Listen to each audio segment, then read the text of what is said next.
Olá, eu sou José Marcelo Santos e esta é a edição nacional do Jogo do Poder Notícias. O ano legislativo finalmente começou em Brasília e pela segunda vez em 5 anos, a presidente Dilma Rousseff foi ao Congresso para a cerimônia de abertura dos trabalhos. Sob aplausos da base aliada e vaias da oposição, a presidente Dilma pediu ajuda para a aprovação de medidas do ajuste fiscal da CPMF e apoio para ajudar o Brasil a sair da crise econômica. Mas, além de medidas para a economia, nesta volta ao trabalho, os parlamentares ainda precisam definir o futuro político da presidente da República e dos presidentes da Câmara, Eduardo Cunha, que pode perder o mandato, e do Senado, Renan Calheiros, investigado na Operação Lava Jato.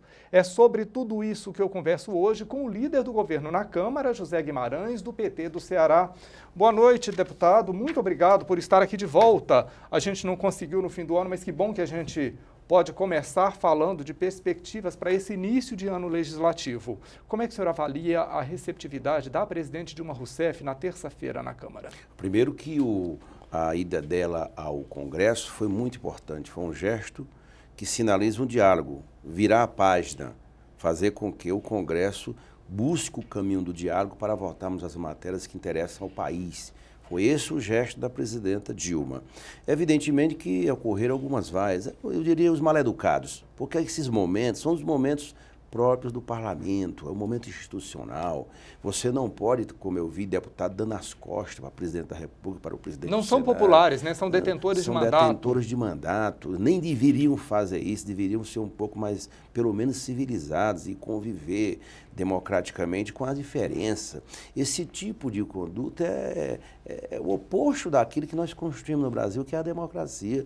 A democracia permite exatamente esse debate de ideias. E o que a presidenta fez lá? Leu a mensagem, estabeleceu os parâmetros das medidas que estão sendo anunciadas para o Brasil reencontrar o equilíbrio fiscal e retomada do crescimento e propôs dialogar com o Congresso em cima de alguns temas.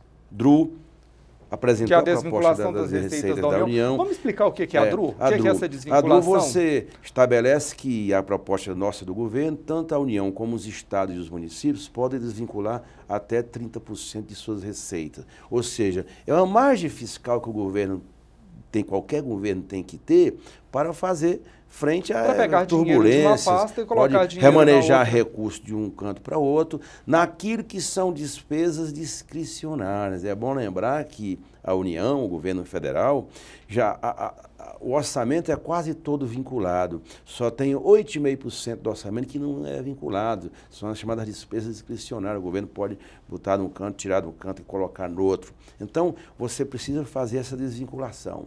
Para a União, o presidente propôs para os estados e para os municípios. Os estados também precisam disso. Os governadores, todos, independente de partido, já fazem isso. Alguns até fazem 30%. A proposta é 25% dessa desvinculação, necessária para o país. Que só para ficar mais claro para o telespectador entender o que é isso, é como administrar uma casa, né? Tem aquelas despesas que você não pode mexer e tem aquelas que são as discricionárias que você pode mexer. Por exemplo, compra do vestuário. Em vez de você gastar R$500 em compra de roupa, você vai gastar 300, pegar 200 e bota no outro canto, bota no alimento. Essa autorização que vocês querem. Exatamente, essa autorização legislativa que todos os governos fazem, desde os tempos da ditadura militar. Nunca nenhum governo deixou de fazer. Nós, inclusive, estamos dialogando com a oposição para votarmos o quanto antes essa PEC. Propôs a discussão sobre a CPMF, discutindo o seguinte: todo mundo quer que o Brasil retome o caminho do crescimento. Para retomar o caminho do crescimento, tem que equilibrar. Nós votamos matérias importantes o ano passado, faltam 2 ainda. E nós precisamos de receita.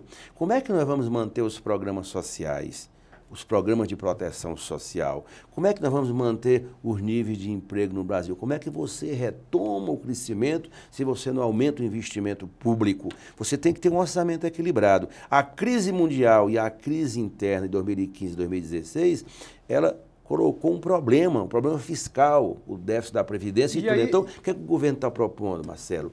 É discutir uma contribuição provisória, uma tributação provisória. Tempo? Podemos discutir 3, 4 anos. O tempo quem vai dizer é o Congresso. Segundo, você está estabelecendo na proposta que a presidenta formalizou ontem, no discurso, belo discurso que fez ao Congresso, primeiro fazer a vinculação constitucional. Quando o PSDB governava, o PSDB criou a CPMF e o dinheiro ia para o Caixa Único da União. Não tinha vinculação. O governo agora tem uma diferença substancial. Propõe a vinculação ao sistema de seguridade social. Quando foi criada saúde a CPMF, e previdência. era para a saúde, mas acabou não foi para a saúde, usaram para tudo quanto. Agora não. Você vincula numa PEC, numa emenda constitucional, esses recursos obrigatoriamente só puderam ir para o sistema de seguridade social, previdência e saúde. E dividir, Marcelo, entre os 3 entes federados, União, Estados e municípios. E quem contribui, quem movimenta suas contas bancárias com valores pequenos, praticamente não vai contribuir. Onde é que ela pega?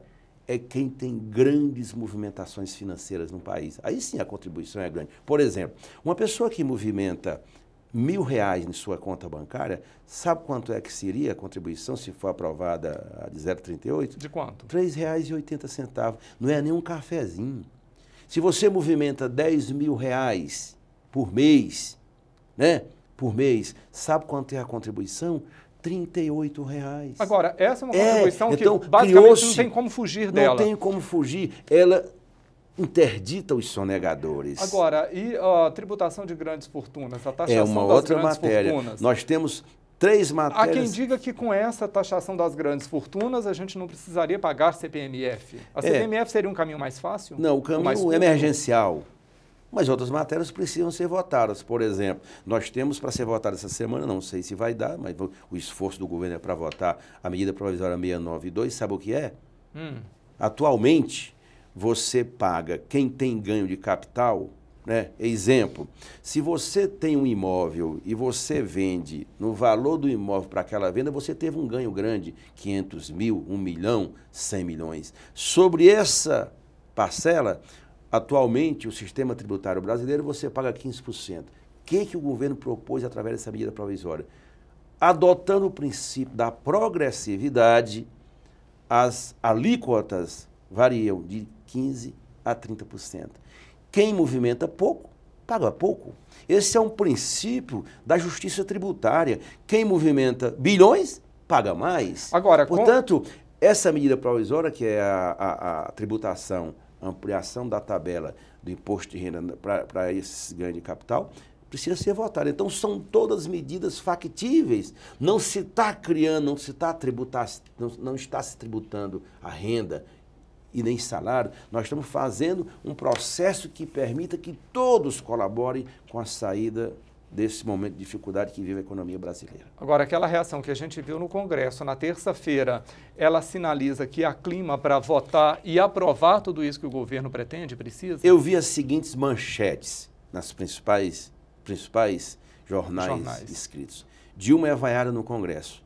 A Dilma não foi vaiada no Congresso, Marcelo, foi meia dúzia de mal-educados. Que vaiaram no Congresso. Mas meia dúzia. Por que não foi dito que ela foi aplaudida por 2/3? Mas não seria o óbvio? Não seria o óbvio uma casa receber o funcionário público número 1 do Brasil e não vaiar? Quando é vaiada que é notícia. Eu sei, mas por que quando é aplaudido não é notícia também? Então essa não seria o óbvio? Forma parcial de você divulgar a empresa. Tá, não estou dizendo com você. Essa forma não parcial. Quero nem entrar nessa seara.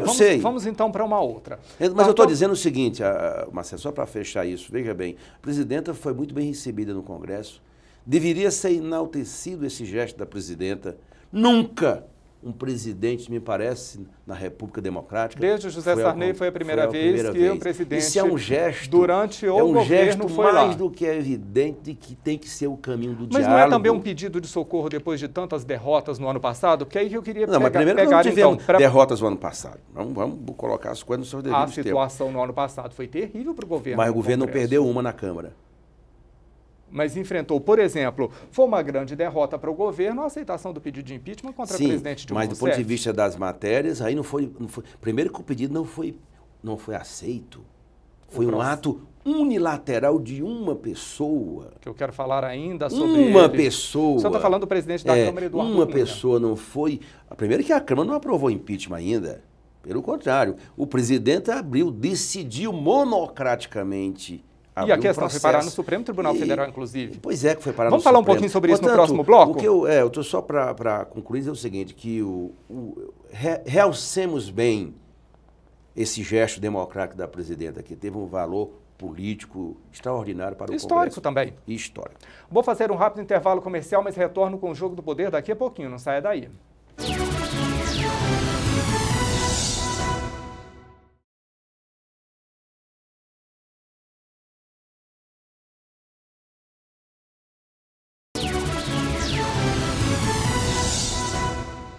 O Jogo do Poder Notícias está de volta para falar dos desafios do Supremo Tribunal Federal, que também retomou as atividades.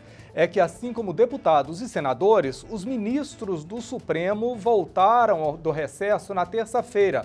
Na pauta da mais alta corte do país, temas polêmicos, como o porte de drogas e a chamada desaposentação esperam julgamento. Mas a expectativa é que no primeiro semestre, os ministros ainda fiquem ocupados pela crise política e, na reabertura dos trabalhos, uma saia justa. Adversários políticos, o Procurador-Geral da República, Rodrigo Janot, e o presidente da Câmara, Eduardo Cunha, foram colocados lado a lado. Janot denunciou Cunha ao STF por corrupção e Cunha se diz perseguido por Janot. E nesse recomeço dos trabalhos, os ministros do Supremo vão definir se o presidente da Câmara deve ou não se afastar do cargo enquanto é investigado pelos pares no Conselho de Ética. O STF também terá de decidir se há prova suficiente para colocar Eduardo Cunha na cadeia. Ele é réu sob acusação de recebimento de propina. Líder do governo na Câmara, José Guimarães, o senhor acredita que há elementos suficientes para o presidente da Câmara perder o mandato? Veja bem, ou ser preso? Veja bem, o Supremo é quem caberá avaliar isso tudo. Eu, como líder do governo, o meu papel é exatamente dialogar com o atual presidente da Câmara para votarmos nas matérias de interesse do país. O que há nisso tudo? Nós temos duas frentes de batalha. No caso, o presidente da Casa, ele está enfrentando o processo no Supremo. Caberá ao Supremo avaliar. O que temos, Marcelo, é noticiário de jornal, não me debrucei, até porque eu nem devo fazer isso como líder do governo. O governo não está empenhado nem em preservar, nem pedir afastamento. Mesmo porque, como líder do governo, só tem outros desafios que a unificação da base. E, portanto, não cabe o governo se intrometer numa disputa dessa que envolve o presidente da Casa, o procurador e o Supremo. Qual vai ser a posição do Supremo? Alguns partidos entraram com pedido de afastamento. A base legal para isso ou não? Há muitas afirmações que eu escuto dos deputados que há, mas também o presidente tem direito ao contraditório. Esse processo precisa ter um desfecho para a República, urgentemente. Eu digo o seguinte, tanto a questão do impeachment como a questão do Cunha, nós precisamos resolver, virar essa página de um jeito ou do outro. Não pode o país ficar sendo presidido por essa disputa política ali dentro da Câmara. A democracia brasileira perde com isso e o Estado de Direito também. Então nós temos que vencer essa página. O que eu defendo? Eu defendo que tenhamos, e porque é uma realidade, nós não podemos fugir disso, uma tramitação célere do impeachment, tem que formar a comissão especial no rito estabelecido pelo Supremo. Vamos resolver virar essa página. Tem voto para derrotar. Porque tem duas sensações nesse momento, né? A primeira, assim, de um compasso de espera e descrédito com muita pressa também para resolver as coisas. Pois é, então... Em quanto tempo o senhor acha que resolve isso? Eu acho que tanto essa questão, o meu empenho como líder do governo, eu conduzo a base, quero conduzir o processo para nós vencermos essa etapa até final de março. O senhor acredita que até final de março resolve isso, até para o país funcionar sem ficar nesse sobressalto permanente na disputa na Câmara dos Deputados. Em relação ao presidente... E ao presidente, se eu pudesse dar um conselho aos meus pares lá, é que acelerasse o processo de tramitação. O senhor acha que ele deveria se afastar para se defender? Não, nem deixará sempre. a presidência e não necessariamente o mandato? Eu acho que o que teria que ser feito para não criar-se polêmica, que nós temos que fazer, sabe o que era? Correto. Conselho de Ética funcionando. Rápido. para um caso e para o outro, porque aí você estabelece os parâmetros. Agora, se ficar protelando para um lado e para o outro, isso não vai a lugar nenhum. Isso compromete as investigações. Então, o que eu defendo? Nós deveríamos, até o final de março, resolver tudo. Ou seja, limpar essa pauta, virar a página e começarmos a discutir as outras matérias de interesse do país. Assim como aquela pergunta que eu fiz para o senhor anteriormente, se havia clima para votar tudo que o governo queria e julga necessário para o país em pouco tempo, o senhor acredita que há clima na Câmara dos Deputados para resolver isso com tamanha rapidez?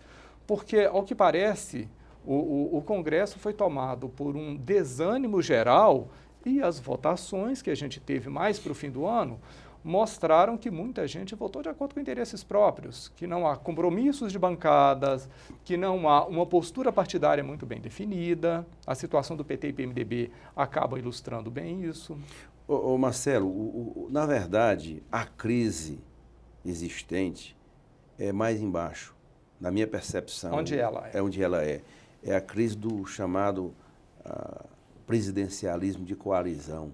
Esse modelo meio que faliu. Esgotou, né? Esgotou-se. Já vem desde a época do governo Sarney, Collor, passou pelo Fernando Henrique Cardoso, Lula. Qual foi desses presidentes que não encontrou extrema dificuldade na relação com o Congresso? Por quê? Nós não temos partidos nem coalizões feitas a partir do programa dos candidatos. Você faz as costuras e as alianças eleitorais muito mais em função da vitória de vencer a eleição do que de um programa. Mas a reforma política não teria sido o momento para resolver isso e acabou não funcionando? Vou chegar nisso. Então, essa é a verdadeira crise na relação do Congresso.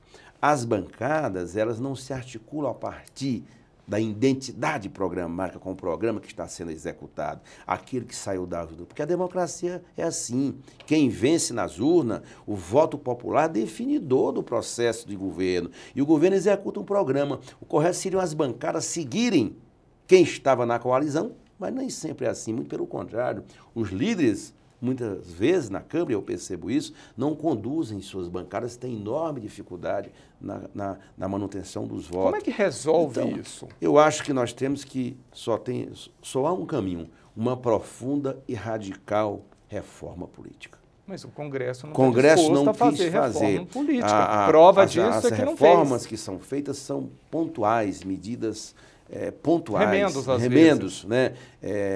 Tira uma cor de uma prateleira, bota outra. Então, são todos arremedos não sinalizam uma grande reforma. A reforma política seria o remédio que introduzisse o princípio da fidelidade, a obrigatoriedade dos candidatos ou das coalizões se formalizarem nos cartórios, assim, em função do programa, que se estabelecesse a questão do referendo, do plebiscito, esses mecanismos de controle social que são muito importantes também na democracia, que estabelecesse um processo de diálogo e não fosse visto, tipo, partido que participa do governo, ele tem responsabilidade com o governo, como é em qualquer país do mundo.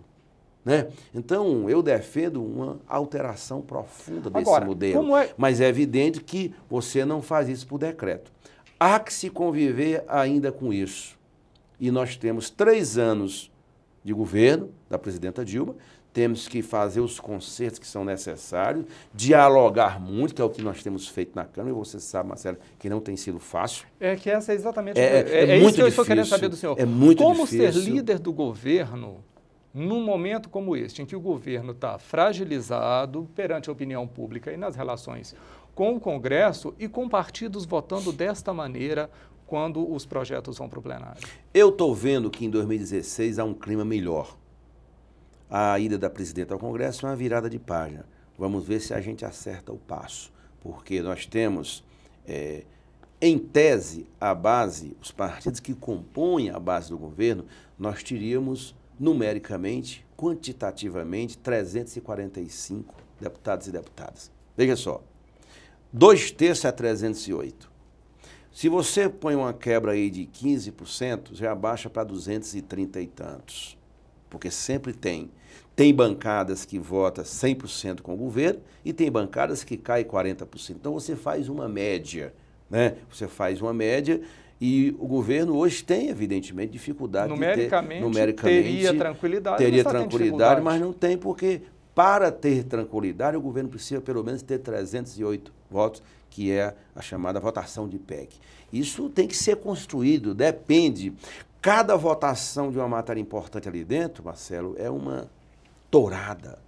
É um negócio assim, às vezes chega a ser dilacerante, porque você faz um esforço tremendo de diálogo, de construção, de ouvir. Não dá para fazer apostas. Não dá. Então eu estou apostando, ainda que eu não tenho dados efetivos ainda, mas eu estou apostando que em 2016 está muita gente querendo colaborar. Vamos ver se a gente amplia. Eu não diria nem numericamente assim. Claro que o governo tem que ter votos na hora do vamos ver. Você lembra aquela votação do veto do judiciário? Aqueles vetos para serem mantidos. Aliás, eu dei até entrevista aqui contigo. Sim. E eu comentava que o grande desafio era a manutenção daqueles vetos. Se nós não tivéssemos mantido aqueles vetos, o rombo teria sido muito maior. Não, o Brasil tinha quebrado, porque nós íamos ter aí um rombo de mais de 150 bilhões. Mais de 150 bilhões nos 4 anos, nas contas. Portanto, o Congresso ajudou muito. Então, eu estou otimista com relação a 2016. Vamos ver se a gente constrói esse diálogo, consolida a base e vamos votar as matérias interessantes. E vamos falar desse otimismo daqui a pouquinho. Vou fazer mais um rápido intervalo comercial. Eu te peço, não saia daí. Já já a gente está de volta.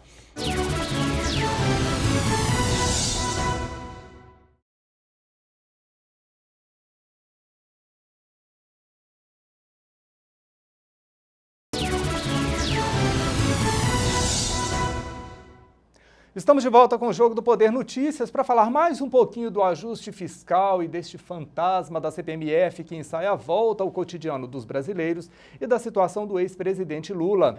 É que o ministro da Fazenda, Nelson Barbosa, reuniu os líderes dos partidos aliados e anunciou que o governo vai tentar pressionar o Congresso para apressar a votação das medidas do ajuste. Entre elas está a proposta de emenda à Constituição que recria a CPMF, a PEC que prorroga até 2019 a desvinculação das receitas da União, que eleva o imposto de renda da pessoa física sobre o ganho de capital também, e na reunião o ministro da Casa Civil fez um apelo para que os parlamentares aliados defendam o ex-presidente Lula. Lideranças do PT avaliam que o ex-presidente está sendo muito atacado e, em alguns momentos, até desrespeitado. Líder do governo, José Guimarães, o que é que o senhor pensa disso? Há um ataque mesmo? Há uma perseguição ao ex-presidente Lula neste momento? Há sim, e acho que deveriam, pelo menos, respeitar. Porque a figura do ex-presidente, isso vale para o Lula, vale para o FHC, vale para todos os ex-presidentes. Você tem que estabelecer um respeito coletivo disso. E onde é que está o desrespeito a isso? Onde é que está o desrespeito? Tudo o que acontece nas chamadas investigações que são feitas, você dá um peso absolutamente... Vou dar o exemplo. Algumas construtoras pagaram palestras, deram contribuições para os dois institutos, o Instituto do FHC e o Instituto Lula, não foi? Sim. Isso está nos autos dos processos. Por que só exploram o que foi dado para o Lula? Por que só exploram as palestras que o Lula dá e não exploram as palestras que os outros dão com o Fernando Henrique Cardoso? Onde é que o senhor acha que está essa exploração? No Ministério Público ou pelos veículos de comunicação ou acima dos dois? Essa história, tudo que acontece na vida pública, é bem provável que essas coisas elas existem e precisam ser bastante acompanhadas, Marcelo. Mas, veja bem, tudo que acontece, eu vou dar outro exemplo. Essa história da Bancop lá de São Paulo, isso já vem há 10 anos se falando nisso. Aí aparece agora um negócio de um barco de R$4.000 da Marisa, aí vira uma coisa nacional, vira a manchete, ou seja, há um esforço de setores procurando criminalizar o Lula. Isso é real. As pessoas podem ter suas vocações partidárias, podem ter suas opções políticas, mas elas não podem comprometer o devido processo legal. Na sua avaliação, por que isso acontece? Eu acho que porque... É medo dele em 2018? Tem várias razões para isso, né? Em função desse processo brutal de criminalização do PT que aconteceu nos últimos anos, parte, inclusive, muitas vezes, dos erros que o PT cometeu, muitos do PT cometeram, há um processo de criminalização permanente, há parte, Marcelo, da grande mídia tem uma opção contrária ao nosso governo, tem? Eu leio os editoriais de grandes veículos de comunicação que fazem editoriais contrários ao governo. Então, é um combate sistemático e permanente, que me parece tem um objetivo final, que é interditar, né, o processo de 2018. Eu acho que há, sim, setores da oposição, um receio de que o Lula possa ser candidato em 2018. E ele já se posicionou favorável. Ele já se posicionou favorável a isso. Portanto, é um processo desumano que não deveria acontecer. Se tem um problema, se apura, se investiga. Mas todo dia, uma manchete no jornal, na televisão, coisa que não acontece com os outros. Quando acontece uma coisa, Marcelo, quer ver outra? Você viu alguma exploração? Teve um ex-senador, um ex-governador do PSDB que foi condenado a 20 anos. O senhor está falando do ex-governador Eduardo Azeredo, ex-governador de Minas, condenado lá no processo do Mensalão Tucano. Cadê a manchete? Cadê a repercussão disso? Mas eles então, veja bem, eles têm Marcelo, o mesmo peso? Tem uma seletividade na história. Vamos pegar a história do avião. Imagina. O senhor está se referindo ao avião com cocaína apreendido em Minas Gerais. E o senhor acha que dá para estabelecer uma relação direta entre aquele avião e o senador? Mas não fazem com outros, entendeu? Você, às vezes, acontece uma coisa com o assessor e o cara não vira vítima. Qual é o destino daquilo? O que é que fez o Ministério Público com aquilo? Agora, Portanto, eu acho, Marcelo, que o Estado de Direito ele não pode ser ameaçado por posturas que comprometem esse rito democrático. E a soma de tudo isso acaba comprometendo, inclusive, a relação e o andamento dos trabalhos no Congresso, contaminando a pauta, inclusive? Eu acho que isso termina contaminando, porque o que é correto? Quando há uma denúncia de corrupção, né, o juiz deveria falar nos autos, o Ministério Público denuncia, o juiz, ou o ministro do Supremo, ou do STJ, sei lá de qual das cortes, analisa se acolhe ou não a denúncia, se abre ou não o inquérito. Isso é o que é o normal, em qualquer país moderno do mundo. Aqui no Brasil, não. Tem procurador que dá entrevista coletiva. Ele denuncia e julga ao mesmo tempo. Isso acontece quase todo dia. Todo dia. Isso não pode. Isso, para mim, é uma ameaça ao Estado de Direito.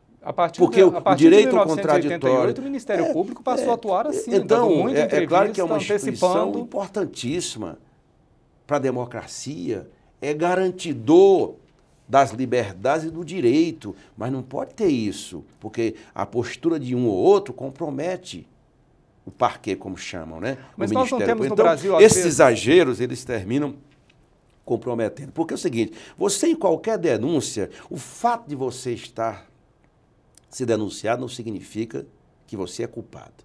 Tem que ter o devido processo legal.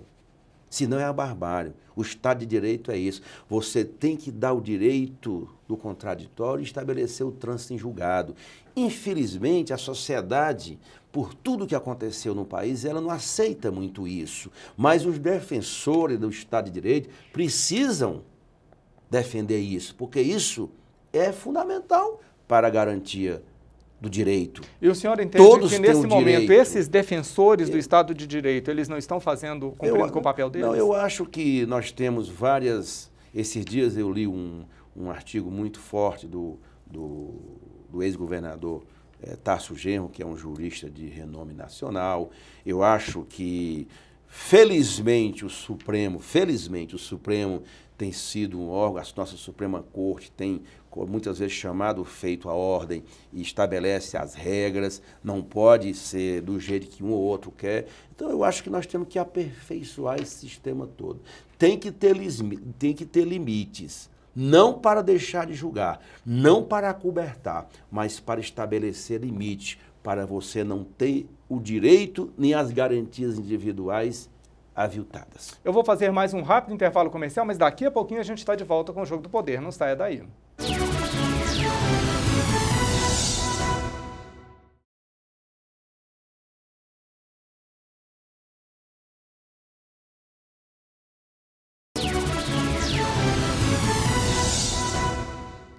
O Jogo do Poder Notícias está de volta e quem eu recebo no estúdio da CNT em Brasília é o deputado José Guimarães, líder do governo na Câmara. Deputado, nessa retomada dos trabalhos, né, nesse recomeço, nesse início de ano legislativo, o governo tem uma pauta pesada, não é?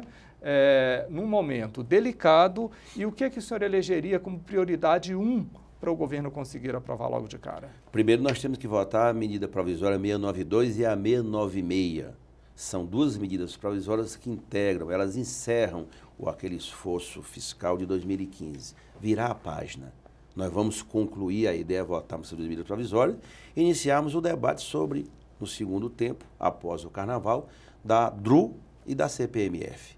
Por que não discutir essas matérias? Não pode ter tabus na discussão desses temas, porque o que interessa é o seguinte: qual a saída para o país? Terceiro, discutir as reformas que a presidenta pontuou na sua mensagem encaminhada ao Congresso Nacional. Entre elas, a reforma Nacional, da Previdência. A reforma fiscal, que não é ajuste fiscal, que a presidenta diz, quer discutir com o Congresso, parâmetros para discutir a qualidade do gasto público, estabelecendo controle e limite. Isso é uma verdadeira reforma fiscal e duradoura e permanente. A reforma tributária que diz respeito aos estados, principalmente, que mexe na questão do ICMS, de forma a repactuar a federação e, evidentemente, a questão da... Quando fala de repactuar a federação, está falando em redefinir papéis redefinir de estados, papéis, municípios e da redefinir União. as contribuições e redefinir a questão do ICMS, que é uma zona cinzenta que termina complicando a vida da maioria dos estados. E, evidentemente, a questão da Previdência. A questão da Previdência, nós temos que atuar em duas dimensões.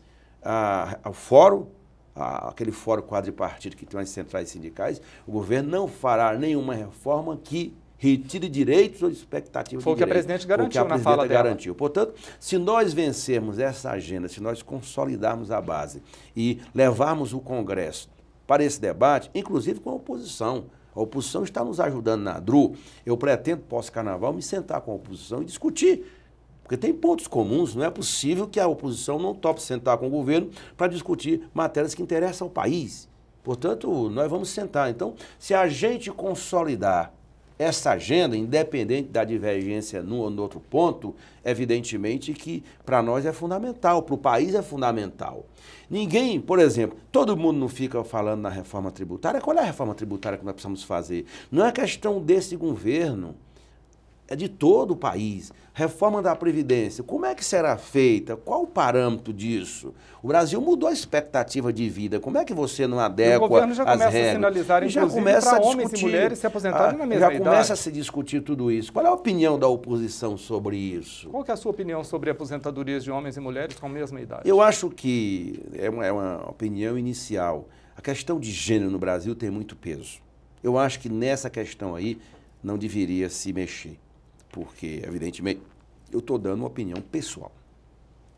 A mulher brasileira hoje, você sabe que ela tem uma dupla jornada de trabalho. Fora e dentro de casa. Fora e dentro de casa. Portanto, há que se considerar isso. Ao mesmo tempo, ela tem uma expectativa de vida maior, não é? Por outro lado, tem uma expectativa. Eu acho que a questão da idade é que hoje pega.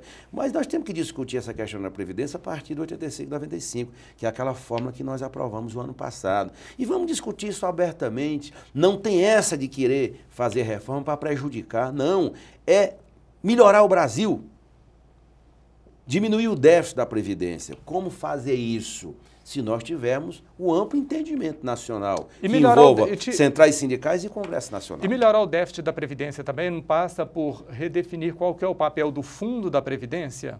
É um conjunto. Porque hoje ele abastece vários programas sociais. As pessoas contribuem com a Previdência, não estão contribuindo apenas com a aposentadoria. Você quer ver, por exemplo, a aposentadoria rural.